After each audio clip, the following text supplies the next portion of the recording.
হুমায়ুন আজাদ প্রথাবিরোধী লেখক হিসেবে বাংলাদেশের সবচেয়ে আলোচিত।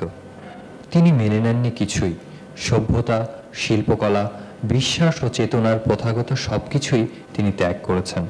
প্রথা বিরোধী বলতে আমি যা বুঝি তা হচ্ছে গত 4000 বছর ধরে যে বিশ্বাসগুলো, যে বিধিবিধানগুলো আমাদের উপর চাপিয়ে দিয়েছে এবং যেগুলোকে সত্য, ধ্রুব, অবশ্য মান্য বলে আমাদের বিশ্বাস করতে বলা হয়, এগুলো কিন্তু আমি গ্রহণ করি। সেটা ধর্মের ক্ষেত্রে তো বিন্দুমাত্র গ্রহণ করিনি, সমাজের ক্ষেত্রে গ্রহণ করিনি, এবং কি বলে যে সাহিত্য, যে কবিতার যে প্রথাগত রূপ, সেই প্রথাগত রূপ আমি উপভোগ করি, কিন্তু আমি প্রথাগত রূপের কবিতা সৃষ্টি করতে চাইনি। নারীবাদ আমার একটি প্রিয় বিষয়। আমি যখন বিশ্ববিদ্যালয়ের ছাত্র ছিলাম তখন নারীবাদীদের লেখা বই পড়েছি, কিনে রেখেছি, সব পড়িনি। এডিনবরায় আমি প্রচুর বই কিনে রেখেছি।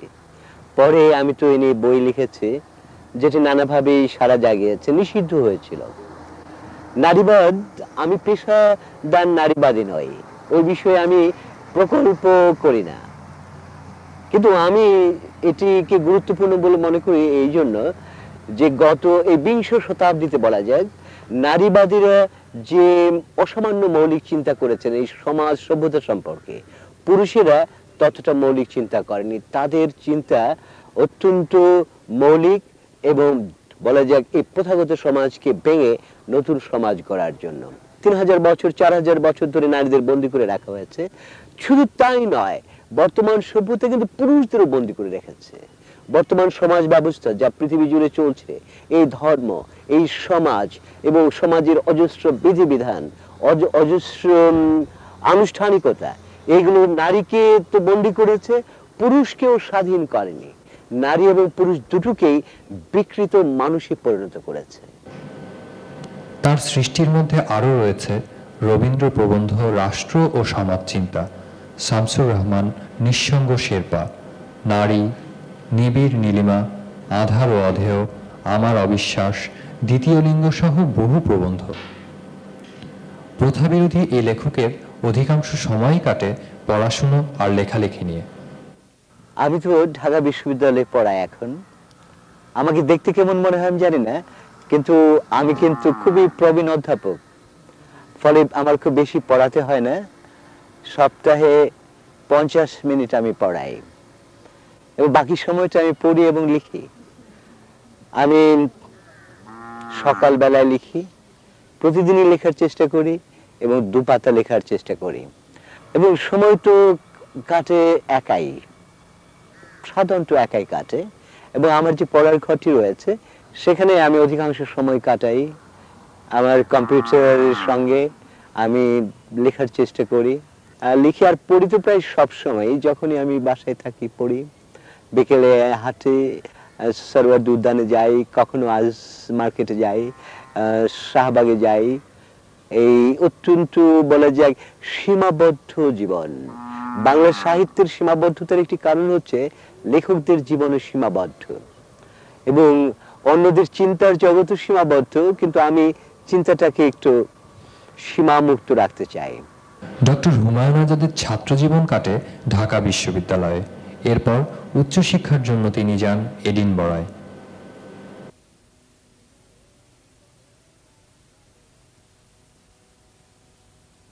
আমি ঢাকা বিশ্ববিদ্যালয়ে পড়েছি, আমি এডিনবরা বিশ্ববিদ্যালয়ে পড়েছি। 3 বছর আমি এডিনবরায় ছিলাম। এমন একটি বিদ্যা পড়তে গিয়েছিলাম যে বিদ্যা সম্পর্কে আমার কোনো আগেই ধারণাই ছিল না, ভাষা বিজ্ঞান। এবং সেখানে 3 বছর আমি সাহিত্য থেকে এত দূরে ছিলাম। আমি পড়েছি কবিতা এবং বিশেষ করে নারীবাদী লেখা আমি এডিনবরা থাকতে প্রচুর পড়েছি, কিন্তু আমার প্রধান কাজ ছিল ভাষা বিজ্ঞান। তার ভাষাবিজ্ঞান বিষয়ক গ্রন্থগুলোর মধ্যে রয়েছে প্রোনোমিনালাইজেশন ইন বেঙ্গলি, বাংলা ভাষার শত্রুমিত্র, বাক্যতত্ত্ব, বাংলা ভাষা প্রথম ও দ্বিতীয় খণ্ড, তুলনামূলক ও ঐতিহাসিক ভাষাবিজ্ঞান সহ আরও কিছু গ্রন্থ। ডক্টর হুমায়ুন আজাদের পরিচয় যেমন প্রথাবিরোধী লেখক বা সমালোচক হিসেবে, তেমনিভাবেই তিনি পরিচিত কবি, ঔপন্যাসিক, প্রাবন্ধিক, দার্শনিক ও কিশোর সাহিত্যিক হিসেবে। বহুমুখী প্রতিভায় অদ্বিতীয় এ বহুমাত্রিক লেখকের জন্ম বিক্রমপুরের রাড়ীখাল গ্রামে, বাংলা 1354 14ই বৈশাখ। এই বাড়িতে, এই গ্রামে আমি জন্মেছিলাম 54 বছর আগে।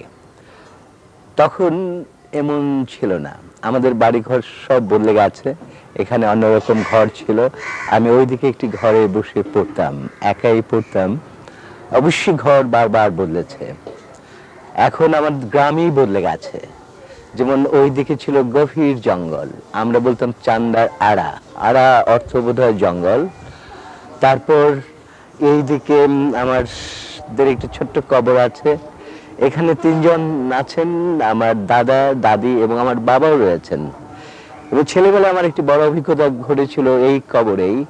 একদিন সন্ধ্যায়, এটা আমাদের বাড়ির পেছনের দিকে ছিল, যে বেলি ফুল ফুটে সমস্ত এলাকা সাদা হয়ে আছে। আমরা অবশ্যই বেলি ফুলকে বলি কড়ি ফুল। আমি অনেকদিন বেলি ফুল কাকে বলে জানতাম না, কড়ি ফুলই জানতাম। এবং এই বাড়ির সঙ্গে আমার সমস্ত কিছু জড়িয়ে আছে। এই খেজুর গাছ আমার ছেলেবেলায় ছিল অত্যন্ত প্রিয় এই গাছটি আমার, কারণ এই রস খেয়েছি। এমনকি দিনের বেলায় যে রস পড়ে তাকে ঝরা বলে আমাদের এলাকায়, সেটা আমাদের খুব প্রিয় ব্যাপার ছিল। আমাদের চারপাশ তখন যখন ছোট ছিলাম তখন ভয়ে ভরা ছিল। এই মা বলতো ওদিকে যাবে না, বাবা বলতো ওদিকে যাবে না, ওদিকে ভূত রয়েছে, ওইদিকে প্রেত রয়েছে। এবং কার্তিক মাস এলে ভয়াবহ কলেরা রয়েছে, এবং বসন্তকাল এলে ভয়ঙ্কর বসন্ত রয়েছে।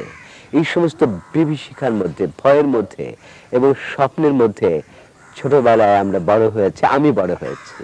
বইয়ের খুব অভাব ছিল রাড়ীখালে। সাধারণত পাঠ্যপুস্তক ছাড়া বই পাওয়া যেত না, কিন্তু বইয়ের প্রতি এক সময় আমার খুবই আগ্রহ জেগে ওঠে। আমার মাকে আমরা সবসময় তুমি বলতাম, বাবাকে অবশ্যই আপনি বলতাম। তবে আমার মা যখন বয়স কম ছিল অত্যন্ত শক্তিশালী মহিলা ছিলেন, শাসক ছিলেন, তার কথায় সবাই চলতো।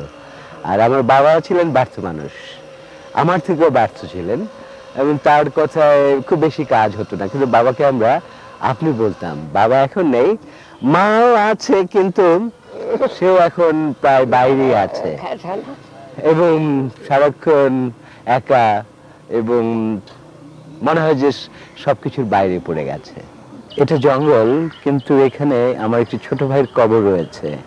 আমি যখন 9-এ পড়ি, ও আমার খুবই প্রিয় ছিল, 2.5 বছরের মতো, সবসময় আমার সঙ্গে থাকতো। ও হঠাৎ কলেরায় মারা গেল। আমরা এত দুঃখ পেয়েছিলাম, আমরা বোধহয় 2-3 মাস ঠিক মতো খাইনি। এবং পরে আমার ফুলের গন্ধে ঘুম আসে না, ওকে নিয়ে একটি লেখা লিখেছিলাম, সবচেয়ে যে ছোট পিড়িখানে। এবং ওই লেখাটি আমি এখনো পড়তে পারি না। পরম আধুনিক এ লেখকের কাছে পল্লী ও নগরের কোনো বিরোধ নেই। নগরকে করে তোলেন তিনি পল্লী, আর পল্লীকে নগর। নিজ গ্রামের জন্য তার ভালোবাসা সীমাহীন। তার গ্রাম এমন এক ফুল যার গন্ধে ঘুম আসে না। এই গ্রাম তাকে ডাকে, এই গ্রামকে তিনি ডাকেন। 1 দশক পর রাড়ীখাল গিয়ে পৌঁছুতেই আমার গাড়ির উপর অবিরল পড়তে লাগলো চাপ চাপ কবরের মাটি। আমি দরজা ঠেলে খুলতে পারছি না। আমার 5 বছরের পুত্র যেই প্রথম এসেছে রাড়ীখালে, নিজের বাড়িতে লাফিয়ে নামলো। তার পায়ের ঘষায় 5 হাত ছুলে গেল রাড়ীখাল। মনে হলো রাড়ীখাল ওরই মতো কারো পায়ের জন্য অপেক্ষা করছিল। আমার মেয়েরা কলকল ঝলমল করে তাদের অচেনা রাড়ীখালকে এক ঝাঁক শালিকের মতো মাতিয়ে তুলল। 2টি পাখি ফিরে পেয়ে রাড়ীখাল ডাল মেলতে লাগলো দিকে দিকে। একটা অরণ্যের সূচনা ঘটল। আমি শুধু একলা গাড়িতে চাপা পড়তে লাগলাম চাপ চাপ মাটির গভীরে। বহু কবিতার বই রয়েছে তার। অলৌকিক স্টিমার, জলচিতাবাগ, সবকিছু নষ্টদের অধিকারে যাবে, কাফনে মোড়া অশ্রুবিন্দু, কাব্য সংগ্রহ প্রভৃতি। বহুমাত্রিক এই লেখকের শিক্ষা জীবন শুরু হয় এই প্রাথমিক বিদ্যালয় থেকেই। এটা আমার প্রাথমিক বিদ্যালয়, আমার জীবনের প্রথম বিশ্ববিদ্যালয়। এখানে আমি অর্জন করেছিলাম আমার জীবনের সবচেয়ে মৌলিক জ্ঞান। আমি অক্ষর শিখেছিলাম, সংখ্যা শিখেছিলাম, হ্রস্বই দীর্ঘই, স্বরেয় স্বরেয়া। এবং এখানে যে মৌলিক জ্ঞান অর্জন করেছিলাম আমার মনে হয় তার চেয়ে বেশি মৌলিক জ্ঞান আমি আর কোথাও অর্জন করিনি। এবং এই স্কুলের জন্য আমার গভীর মায়া রয়েছে। এই স্কুল আমাকে অনেক কিছু শিখিয়েছে। এই ভিটাতেই একসময় ছিল রাড়ীখাল হাই স্কুল, যেখানে দেখেছিলেন তিনি স্বপ্ন, যেখানে পড়াশোনার সাথে সাথে তার মাঝে ঢুকেছিল অবিশ্বাসের বীজ। এটা আমার স্কুল। স্কুল তো এখন নেই। স্যার জেসি বোস ইনস্টিটিউশন বা রাড়ীখাল উচ্চ বিদ্যালয়। আমি ওই যে প্রাথমিক বিদ্যালয় সেখানে 3 থেকে পাশ করে এই স্কুলে ভর্তি হয়েছিলাম 4-এ। 3-তে আমি পড়িনি। এবং এই স্কুলে কখন ভর্তি হব এটা একটি বড় স্বপ্ন ছিল। এখানে দীর্ঘ টিনের ঘর ছিল এবং দুভাগে ভাগ করা।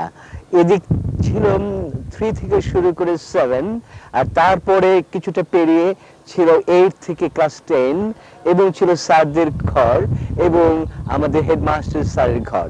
এখানে ছিল একটি বিশাল বট গাছ। আমাদের স্যাররা যারা ছিলেন তারা অত্যন্ত মন দিয়েই পড়াতেন বলা যায়। দুজন স্যারের কথা আমার খুবই মনে পড়ে। একজন আমাদের হেডমাস্টার আব্দুল আজিজ এবং আরেকজন বিষ্ণুপদ সেন, যাকে আমরা আমাদের স্কুলের সবচেয়ে সেরা শিক্ষক বলে মনে করেছি, এবং সবার কাছে বিষ্ণুপদ সেন শ্রেষ্ঠ শিক্ষক, এতে সন্দেহ নেই। আমি এই 4 থেকে মনে মনে একটি প্রতিযোগিতার ভেতর দিয়ে গিয়েছি। ভেবেছি কবে প্রথম হব। প্রথম ফার্স্ট হয়েছিলাম ক্লাস 10 ওঠার সময়।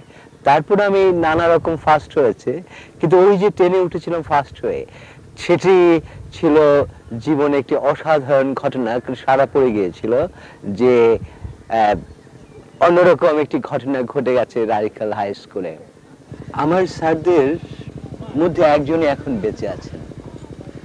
তিনি নুরুল হোসেন, আমার অত্যন্ত প্রিয় স্যার এবং দীর্ঘজীবী বটে। আমার মনে পড়ে যে আমরা যখন 6-7-এ পড়ি তখন আমার এই স্যারই আমাদের মধ্যে এক ধরনের অবিশ্বাস জাগিয়ে তুলেছিলেন। তিনি এখনো কিন্তু এই রাড়ীখালে একজন অবিশ্বাসী মানুষ হিসেবে খুব বিখ্যাতই বলা ভালো, এবং আমাদের মনে যে নানা প্রশ্ন জেগেছে সেই প্রশ্ন জাগার পেছনে আমার হোসেন স্যারের একটি বড় ভূমিকা ছিল। এই জলধি কুটিরকে ঘিরে রয়েছে তার ছোটবেলার হাজারো স্মৃতি। ছেলেবেলায় আমাদের বাড়ি থেকে ভাগ্যকুল যাওয়ার সময় বা ভাগ্যকুল থেকে বাড়িতে ফেরার সময় কতদিন সেখানে বসেছি। এই ঘরের 4 কোণায় 4টি ছবি ছিল এবং ছবির নিচে লেখা ছিল যে এই ছেলেটি বিলেতে পড়তে গিয়েছিল, পড়তে গিয়ে সেখানে মারা যায়, এবং তার স্মৃতিতে এই বিশ্রামের জন্য ঘরটি তৈরি করা হয়। এবং সে পাথরের স্নিগ্ধ এবং শীতল হয়ে যাওয়ার মতো ঘর। আমরা এখানে এসে বসতাম এবং বারবার তার ছবির দিকে তাকাতাম, এবং অল্প বয়সে মরে গেছে, কেন মানুষ মরে যায়, কেন অল্প বয়সে মরে যায়, এসব কথা ভাবতাম। এবং এই চৈত্র এবং বৈশাখের এবং আগুন জ্বলা বৈশাখ মাসে বাতাস হাহাকার করতো, আমাদের বুকও হাহাকার করতো, আর একটু ভয় জাগতো, আমরা কি বাঁচবো, আমি কি বাঁচবো, আমি কি এই বয়সে মরে যাব, এমন একটি হাহাকার জাগতো। বহুমাত্রিক এ লেখকের সৃষ্টির অনুপ্রেরণার মূলে রয়েছে রাড়ীখাল। পল্লীর সৌন্দর্য দেখে মুগ্ধ হয়েছি।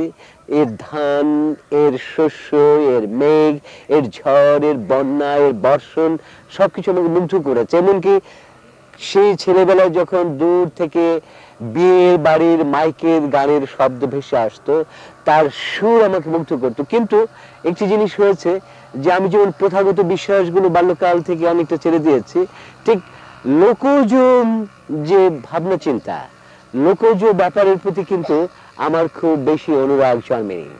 আমি লোকজ সাহিত্য সৃষ্টি করিনি এবং তখনও আমার মনে হয়নি। আমি ক্রমশ যতই সামনের দিকে গেছি মনে হচ্ছে আমাকে যেতে হবে আধুনিকতার দিকে, যেতে হবে বিশ্বের দিকে, যেতে হবে আন্তর্জাতিকতার দিকে। শুধু পুরনো কতগুলো আবেগ পুরনো কতগুলো বিশ্বাস তার মধ্যে পড়ে থাকা যাবে না। হুমায়ুন আজাদ রচিত উপন্যাসগুলোর মধ্যে রয়েছে ৫৬,০০০ বর্গমাইল, সবকিছু ভেঙে পড়ে, শুভব্রত ও তার সম্পর্কিত সুসমাচার, রাজনীতিবিদগণ, কবি অথবা দণ্ডিত অপুরুষ প্রভৃতি।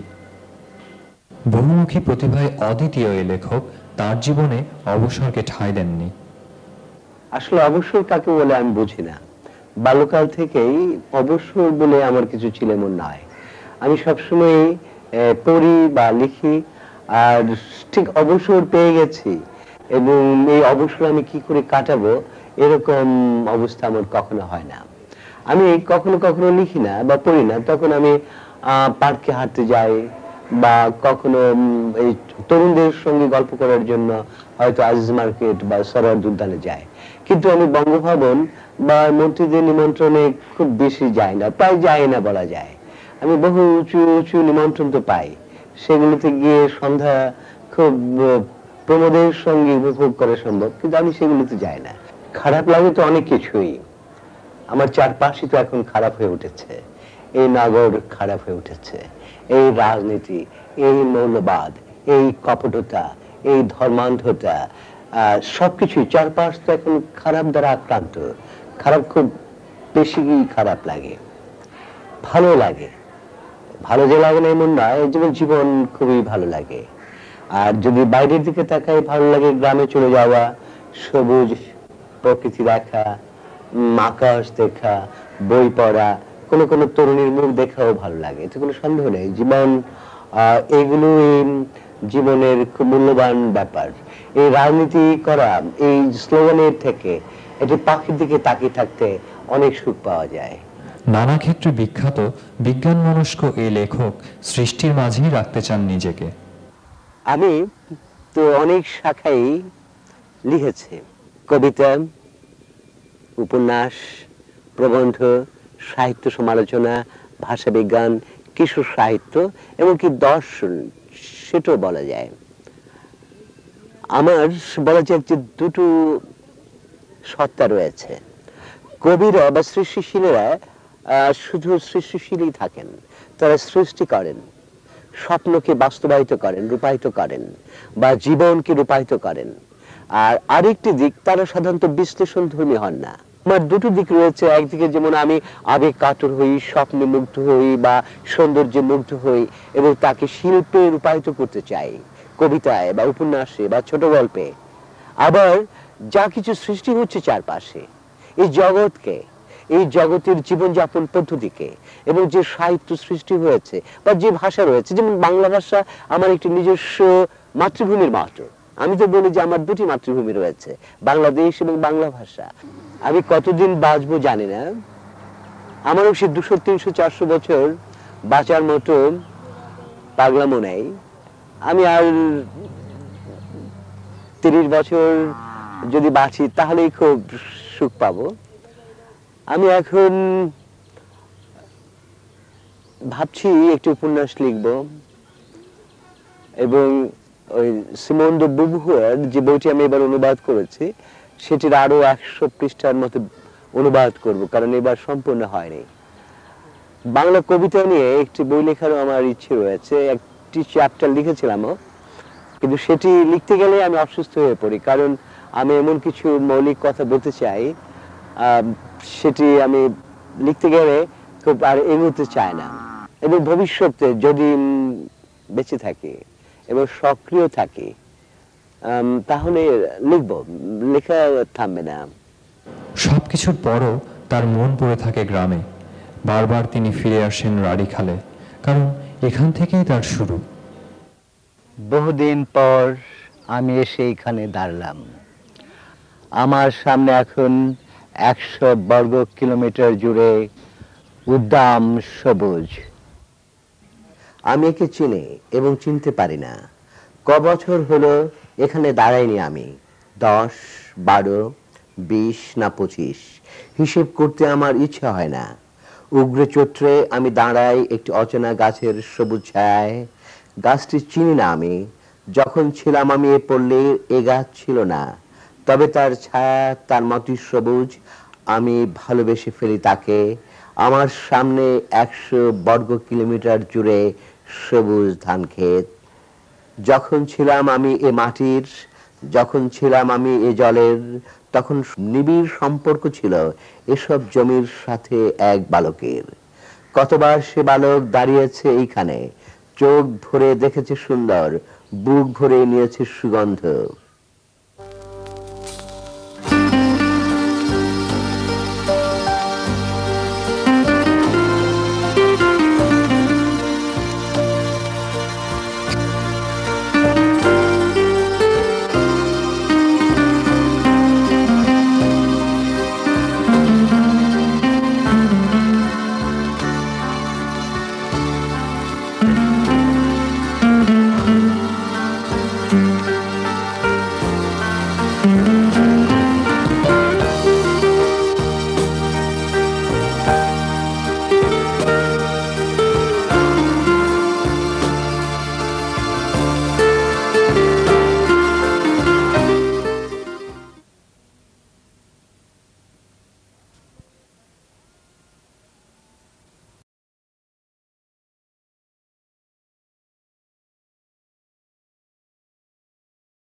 এই পদ্মের সঙ্গে আমার সম্পর্ক খুবই গভীর।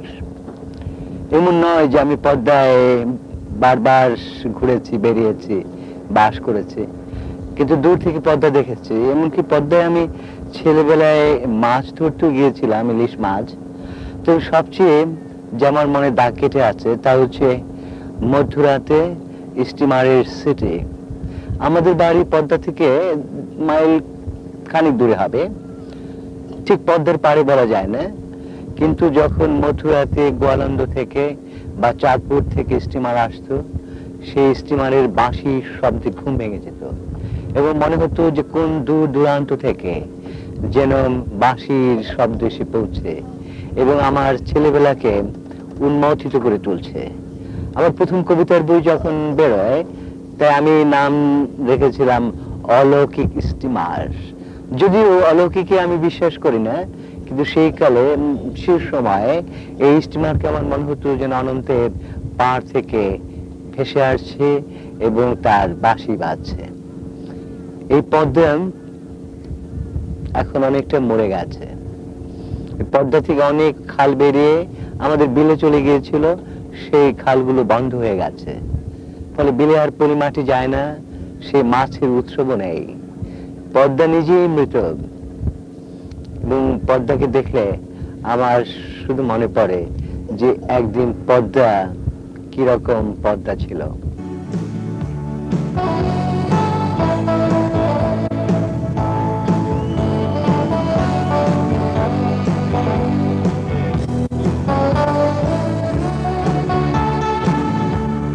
অবশ্যই দিনরাত বলতেন, সবসময় বলতেন পড় পড় পড়, এবং একসময় পড়া আমার মনের মধ্যে ঢুকে যায়।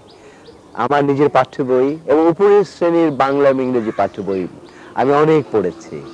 পরে আমাদের গ্রামে বড়রা একটি ক্লাব করেছিলেন, সেখানে কিছু উপন্যাস পাওয়া যেত এবং আমি প্রথম যে উপন্যাসটি পড়েছিলাম তার নাম আনোয়ারা। অবশ্যই আমি শেষ করতে পারিনি, কারণ উপন্যাস অত্যন্ত আপত্তিকর এবং আমার বাবা ভাবতেন বই মাত্র হচ্ছে পাঠ্য বই, ফলে উপন্যাস পড়লে ছেলেরা খারাপ হয়ে যায়। এবং আনোয়ারা যখন আমি অর্ধেক শেষ করেছি, যখন অত্যন্ত আবেগের মধ্যে রয়েছে, তখন আমার বাবা বইটি আমার হাত থেকে নিয়ে নেয় এবং সেই আনোয়ারা পড়া আমার আর শেষ হয়নি। এবং উপন্যাস পাঠের এই মধুর বিষাদ ভরা অভিজ্ঞতা আমার মধ্যে রয়েছে। আমাদের এই গ্রামটি কিন্তু পুকুর দিয়ে ঘেরা, রাড়িখাল অনেকটা পুকুরের গ্রাম, দিকে দিকে পুকুর, এবং আমার ছেলেবেলা পুকুর বোঝাই ছিল মাছে। পুঁটি আমার খুব প্রিয় মাছ, তারপরে নলা, বোয়াল, রুই, কাতলা এই রানীখালের পুকুরে বোঝায় ছিল আয়। এবং আমাদের যখন ছেলেবেলায় পানি কমে আসতো কার্তিক মাসে, মাঝে মাঝে মাছ লাফিয়ে উঠতো এই ডাঙায় বা সড়কে, আমরা অত্যন্ত আনন্দের সঙ্গে সেই মাছ গিয়ে ধরতাম। এবং অন্ধকারও নামতো এবং সন্ধ্যার পর তো ভয়ের মধ্যে আমরা ঘরে ঢুকতাম। রানীখালে ফুল ছিল দুটোই, একটি বন্যা ফুল আর একটি কচুরি ফুল, এবং এই দুটো আমার খুবই প্রিয় এবং পছন্দ। আমি এখনো বন্যা গাছ দেখলে তার ধবধবে সাদা ফুলের দিকে তাকিয়ে থেকে যে সুখ পাই, গোলাপের দিকে তাকিয়ে সে সুখ পাই না। এবং পৃথিবীর সবচেয়ে সুন্দর, সবচেয়ে রূপসী ফুল বলে মনে হয় আমার কচুরি ফুল। এবং আমি মুগ্ধ ছিলাম, এবং আমার ছেলেবেলায় চারপাশে যেভাবে কচুরি ফুল ফুটতো তাতে আমার বুক এখনো ভরে আছে।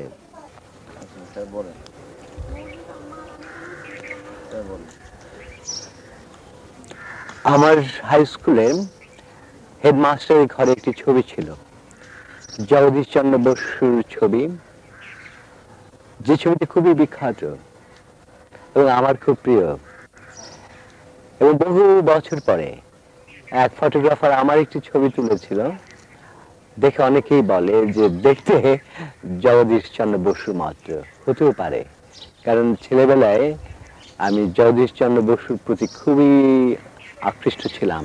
তার সরু চশমা, তার গালে আঙুল দিয়ে ধ্যান গম্ভীর ভাবে বসে থাকা, এটা আমার বুকের ভেতরে ঢুকে গিয়েছিল।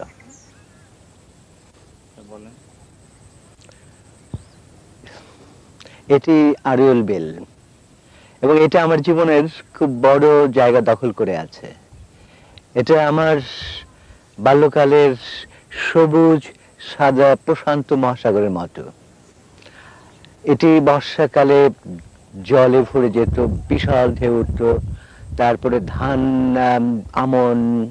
আমন, আউশ এগুলো ফলতো, এবং ঢেউ আমাকে মুগ্ধ করেছে এই বিলের। এবং যখন শুকনোকাল তখন নানা ফসল ফলতো, এবং ওই দূরে ছিল বড় ক্ষেত, এখন তো ইরি ক্ষেতে ভরে গেছে, ছিল বড় ক্ষেত, সেই বড় ক্ষেত মুগ্ধ করেছে। এবং এই বিল অভাবিত ভাবে আমাকে অনুপ্রাণিত করেছে। এই বিলের কথা আমার বিভিন্ন বইতে রয়েছে। জলকদর নিজের সঙ্গে নিজের জীবনের মধু নামে যে উপন্যাসটি রয়েছে, তার জলকদর এই বিলে মৃত্যুর অভিজ্ঞতা লাভ করেছে প্রায়, এবং জীবনের দিকে অগ্রসর হয়েছে এই বিলের মধ্যে, এই ধান ক্ষেতের মধ্যে। বাল্যকাল থেকে আমার প্রিয় সময় অনেকটা চৈত মাস এবং বৈশাখ মাস। আমি এই যে সূর্যের প্রচন্ড রৌদ্র, এই রৌদ্র আমার ভালো লাগে, অনেকটা মদ্যপানের মতো মনে হয়। এবং আমি কতদিন দুপুর বেলায় মাকে এবং বাবাকে এড়িয়ে চৈত্র এবং বৈশাখ মাসে এই বিল দিয়ে হেঁটে হেঁটে হেঁটে হেঁটে অনেক দূরে, এখন সেই গাছগুলো নেই, যে ভিটাগুলো অনেকটা নেই। আমার ছেলেবেলায় এখানে ভিটার পর ভিটা ছিল, যেখানে কুমড়ো ফলতো, যেখানে বাঙ্গি, তারপর তরমুজ, তারপরে এগুলো ফলতো। এবং এখান থেকে তাকালে এই বাড়িটা দেখতে পেতাম। এটাও একটি প্রাচীন ধনীদের বাড়ি, তাদের বাড়ির যে উঁচু দালানের চূড়ো দেখা যেত, এটাও কতদিন স্বপ্ন জাগিয়েছে। এবং এখন যে বাড়িঘরগুলো এখানে দেখা যায়, এগুলো আমার ছেলেবেলায় ছিল না। এরপরে ছিল যদুবাবুর বাড়ি, সেই বাড়িটাও আমাদের এক স্বপ্নের বাড়ি ছেলেবেলার। কিন্তু এই বিল, এর বিশাল ঢেউ এবং এর যে ধান এবং বৈশাখ মাসে এর যে বিভিন্ন রং, এটা আমার মনের মধ্যে রয়েছে। এবং প্রশান্ত মহাসাগরের থেকেও এটি আমার কাছে অনেক বেশি তাৎপর্যপূর্ণ, এবং এটা আমাকে বিকশিত করেছে নানাভাবে, এবং আমার বিভিন্ন বইয়ের মধ্যে এটি রয়েছে। এবং এই বিলের বিশেষ করে রৌদ্রের মধ্যে, এবং আমার ছেলেবেলায় এই দূরে, এখন তো এক রং, ওই দূরে এখন গরুতে ভরা থাকতো, এবং গোধূলি যাকে বলে, সেই গোধূলির সময় যে গরুরা ফিরতো আমাদের গ্রামে, এদিক দিয়ে ফিরতো, সে গরুরা তো এখন নেই। এখন গরুরা বাড়িতে থাকে, অস্ট্রেলিয়ান গরু বাড়িতে পাখা নিচে থাকে, এবং এখন এটি সবুজ, এবং এটি এখনো আমার বুকের মধ্যে আছে সেই আগের বিলের মতো। এবং ওই দূরে আমাদের এখানে নৌকো বাইচ হতো, নৌকো বাইচের বর্ণনা আমার একটি উপন্যাসের মধ্যে রয়েছে, যে কিভাবে কি উত্তেজনা ছড়িয়ে পড়তো আমাদের মধ্যে, শিশু কিশোরদের মধ্যে বিশেষ করে। আর এদিকে এই বাড়িটা আমার বেশ ঘনিষ্ঠ। এই বাড়িতে আমার বাল্যকালের সবচেয়ে প্রিয় যে বন্ধু, তার বাড়ি রেজি। বহু বছর দেখা হয় না, কিন্তু রেজির কথা আমার বেশ মনে পড়ে।